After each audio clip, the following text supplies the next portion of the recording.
Many of you know that my wife and I, way back, spent a lot of time living in Brazil.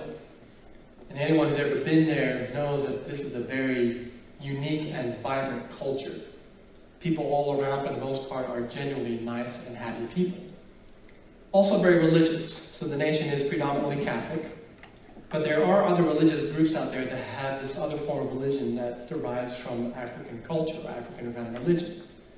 And a lot of this kind of religion can adapt to various forms of Catholicism, but there are other parts of it that are associated with black magic and comparable to things like voodoo. So you see these people in obscure creep kind of rituals and also placing curses on other people. Now the general population don't want to have anything to do with this. They don't want to mingle with it. But it's hard to avoid because when you're walking down the streets, you'll see offerings that people set on the sidewalks and on streets.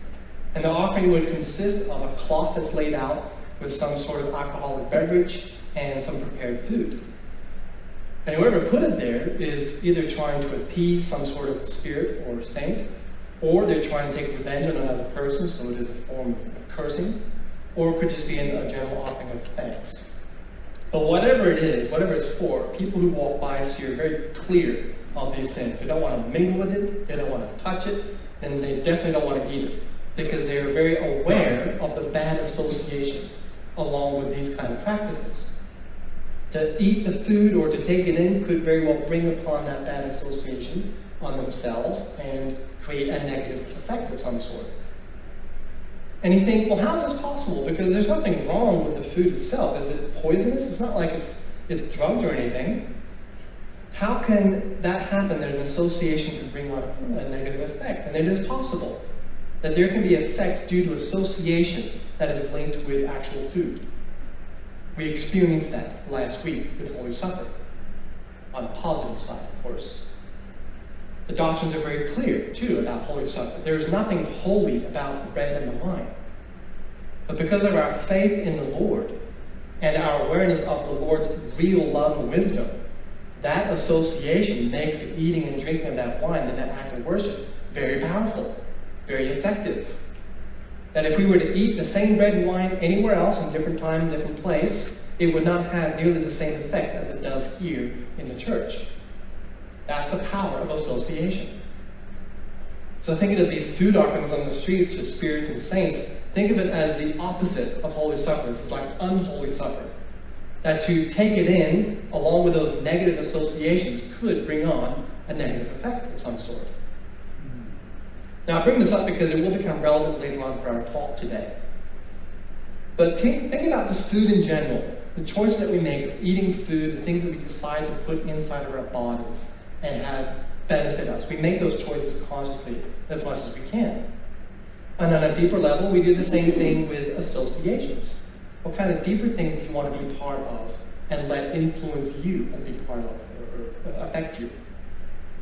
So these choices that we make, being aware of these choices, taking things in, and doing our best of our ability to do the right thing, do the good thing, is what our next series is really all about, looking at the story of Daniel. Daniel, as we read this morning, is a prophet. We'll learn more about him as we go through. But this is the beginning of a 6-week series as we look at him as he deals with the different enemy kings. And today will be more about finding out who we are. It's a matter of identity. Who we are and being aware of certain choices that we can make that can affect us either negatively or positively. So I will continue now. Actually, I will start from chapter 1, the very beginning, which will lead up to the story that we read this morning with the children. The book of Daniel, first chapter, verse 1. In the 3rd year of the reign of Jehoiakim, king of Judah, Nebuchadnezzar, the king of Babylon, came to Jerusalem and besieged it. And the Lord gave Jehoiakim, king of Judah, into his hand with some of the articles of the house of God, which he carried into the land of Shinar, into the house of his God. And he brought the articles into the treasure house of his God. This is the Babylonian God. Then the king instructed Ashpenaz, the master of his eunuchs, to bring some of the children of Israel and some of the king's descendants and some of the nobles, young men in whom there was no blemish, but good-looking, gifted in all wisdom, possessing knowledge and quick to understand, who had ability to serve in the king's palace, and whom they might teach the language and literature of the Chaldeans. And the king appointed for them a daily provision of the king's delicacies, or food, and of the wine which he drank, and 3 years of training for them, so that at the end of that time they might serve before the king. Now from among those who were chosen of the sons of Judah were Daniel, Hananiah, Mishael, and Azariah. To them the chief of the eunuchs gave names. He gave Daniel the name Belshazzar, to Hananiah, Shadrach, to Mishael, Meshach, and to Azariah, Abednego. But Daniel purposed in his heart that he would not defile himself with the portion of the king's delicacies, nor with which the wine he drank. Therefore he requested of the chief of the eunuchs that he might not defile himself. Now God had brought Daniel into the favor and goodwill of the chief of the eunuchs. And the chief of the eunuchs said to Daniel, I fear my lord the king, who has appointed your food and drink. For why should he see your faces looking worse than the young men who are of your age? Then you would endanger my head before the king. And then this is where we get to the children's talk. This is when Daniel said, I would like to eat the vegetables instead. And then we know the result of that. So we take a look at the story. And the first thing that is useful is to keep in mind the historical setting of this story. The historical setting of the book of Daniel. This time takes place way after the book of Judges, way after the Kings, and even after some of the major prophets. The book of Daniel takes place around 600 BC, so this is during the Babylonian captivity, which means Daniel and the children of Israel were living with the enemy. They were under the rule of King Nebuchadnezzar, who was known as a cruel king, but he set aside Daniel and his friends because they had proved themselves worthy and useful, perhaps as liaisons between himself and the Israelite king. Daniel is definitely the prominent character in all the books of Daniel. He remains committed to God during the whole time of their captivity. And that commitment makes Daniel stand out more than anyone else. And we want to keep in mind that Daniel and the children of Israel are living with the enemy. So they're in constant contact and constant presence of the Babylonians. And this is significant when you keep in mind what Babylon stands for. And that is the love of self. And this is the love of self without anything spiritual attached to it. And as we learn from the doctrines, the love of self, when it is by itself, is nothing but evil. But if there is something spiritual governing the love of self, then the love of self is useful. It has a place. It is like a servant. So it's important to learn how to keep that love of self in the proper place. That's what we see with Daniel. Choosing to look to the Lord instead of following King Nebuchadnezzar, which is really choosing love over selfishness or ego. That's the title of this whole series, Love Over Ego. Now, living with the enemy should be a good reminder that we should never get too comfortable and think that we are free from evil. As long as we are in this world, we are never free from evil. We are constantly dealing with the love of self because it is hereditary. It's in us. It will be around. It will be present. It will be just like King Nebuchadnezzar. And like the king, the love of self will make certain choices for you. It will create certain living conditions for you. It will even induce certain states upon you that create obscurity and doubt. This is the hereditary love of self. And we learn something from this contrast because we're always alternating between these two different states. I'd like to read a little bit about that now. From the book Heaven and Hell. It talks about alternating states that we go through, which even the angels in heaven continue to go through. This is number 158 of Heaven and Hell.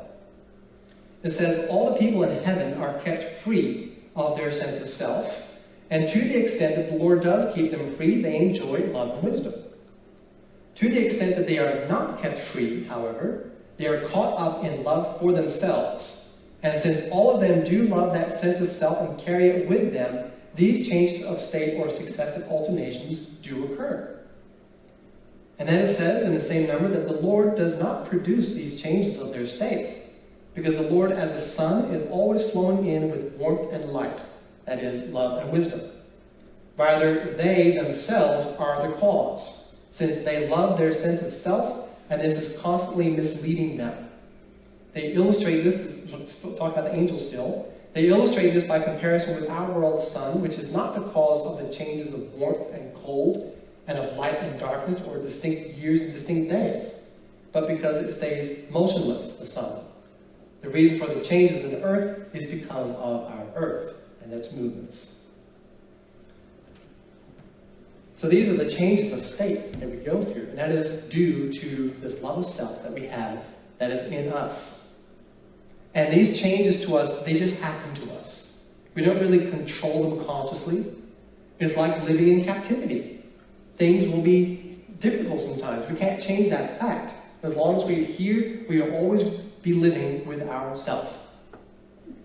So the question is not how do we get rid of the love of self? Because that's not possible, nor is it necessary. The question really is, how can we keep committed to the Lord like Daniel was while we are dealing with this enemy? Because that's what's going to keep us sure, that commitment to the Lord. We have that love of self in us, but we are always being aware of the Lord and following Him, choosing to follow Him, choosing to live according to His commandments. But as long as we are doing that, there will always be a conflict between these two different loves. Following the Lord, following ourselves. Love or selfishness, love of self. There will be a conflict. The focus, though, on this series and even in the book of Daniel isn't so much on the conflict itself. It's not going to be so much about temptation, which is why you don't see a lot of wars and battles in this book. The focus really is more on the commitment to the Lord that Daniel had and what we can learn from it. We get to learn through Daniel how to always choose the Lord, and this choice is an internal choice. We are constantly choosing this within ourselves, despite whatever chaos is happening in the outside world, even despite our own behaviors. Because notice how we can constantly choose to follow the Lord. We can consciously understand His truth and do our best to live according to it, but things do seem to slip out every once in a while. We might say something or do something that was inappropriate or unkind, whatever it was, and that creates an outward impression. But do these slip-ups define who we really are on the inside? Do they make up who we are? Do they create our identity? A lot of what goes on the outside does not accurately reflect who we are on the inside. Who we are on the inside is how we choose to follow the Lord consciously. That's a matter of identity, and it's also a choice. So the identity and the choice is evident in the story of Daniel. We see it highlighted in two main things. First, their names, Daniel's name and his friends' names, and the fact that they were changed. And second, his choice of eating the vegetables over the king's food. So we'll spend a little bit of time looking at that as we wrap up. First, identity. Who we are. That is the names. Daniel had 3 friends, and we commonly know these friends as Shadrach, Meshach, and Abednego. We got used to those names. But according to the first chapter here, these are not their original names. The original names of these 3 guys were, if I can remember, Hananiah, Mishael, and Azariah. And you look at those names, they sound very Hebrew. These are very Hebrew-sounding names with very specific Hebrew meanings. So the king, changing their names, he gave them more Babylonian-sounding names. Shadrach, Meshach, and Abednego, with different meanings. Daniel's name is also changed to Belshazzar, though he is commonly referred to as Daniel throughout this book. Now, when you change the name of a person, you really change a lot of things about him or her. There's a lot wrapped up in a single name. Let's try an example. Let me just say George. I'm pretty sure most of you right now are thinking about a George that you know. Someone at least you've heard of, our actual living, real-life George. What comes to your mind when you hear that word or hear the name George? Is it a person's face? Perhaps their whole entire being? Is it a thing that George does? the things that he says. Or perhaps you're becoming more aware of the things that he cares about, the things that he loves, the things that he enjoys doing, his beliefs, and so on. More and more things now that we can discover all these qualities which are wrapped up in one single name. So when you think about names, especially in the Word, we're talking about the qualities of the entire person. And there's a lot to be said on that as well, according to our teachings. Let me just read a few. This first passage from a small book called The Invitation to the New Church, one of the posthumous works of the writings. This is number 41 of that book. It says this: "In the spiritual world, no one knows another from his name only, but from the idea of his quality. This idea causes that other person to be present. Thus, and not otherwise, parents are known by their children, children by their parents, and relations, connections by marriage, and friends by their relations and connections and friends. In like manner, the learned are known from their writings, and from the reputation of their learning. Great men or rulers known by the fame of their deeds. In like manner, kings, emperors, and popes. All are known by these things alone."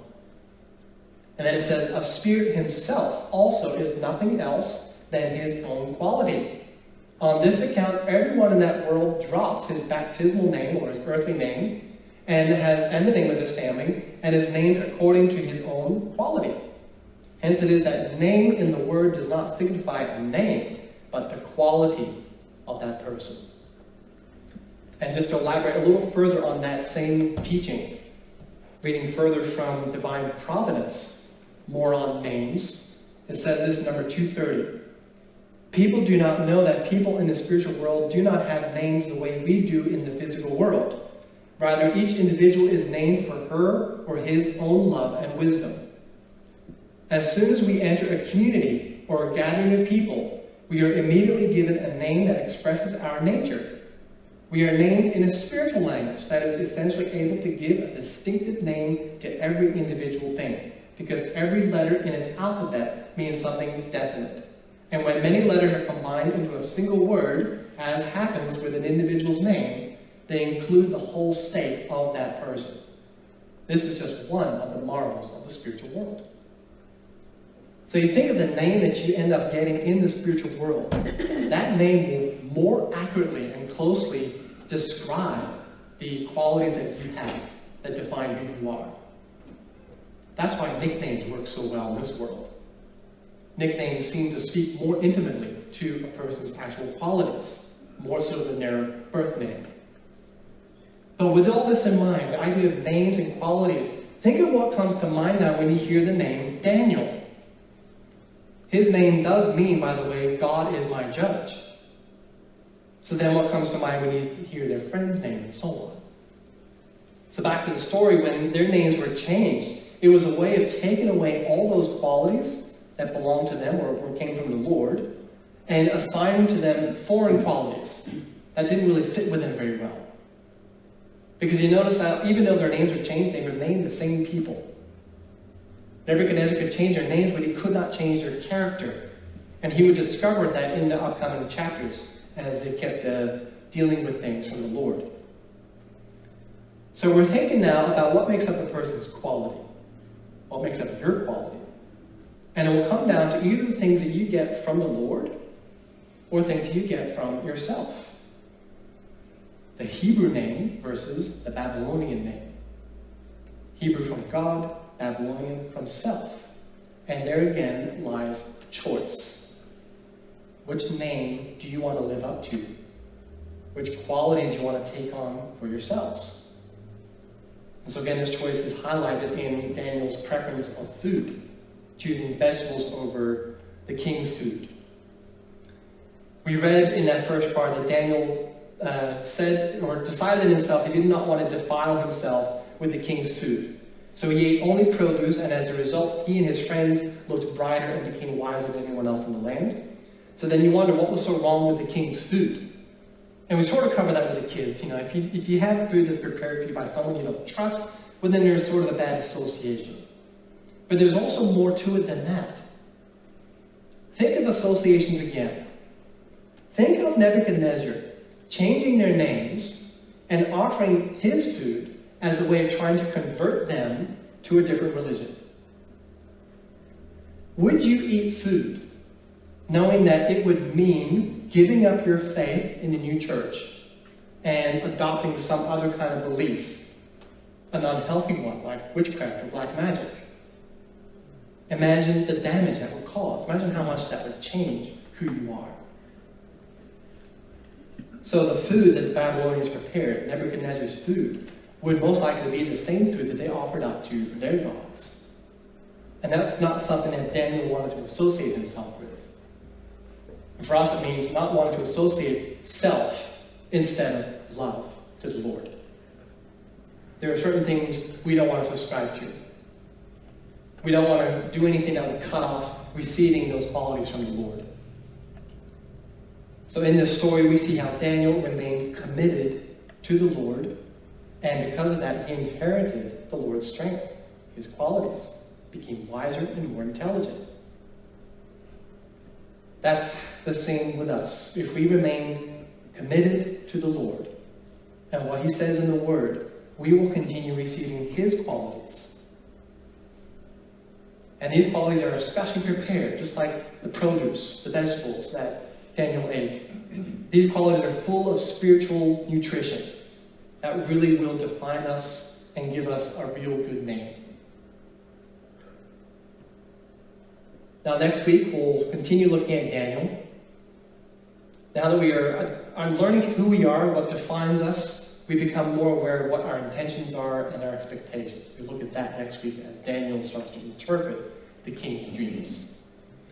Amen.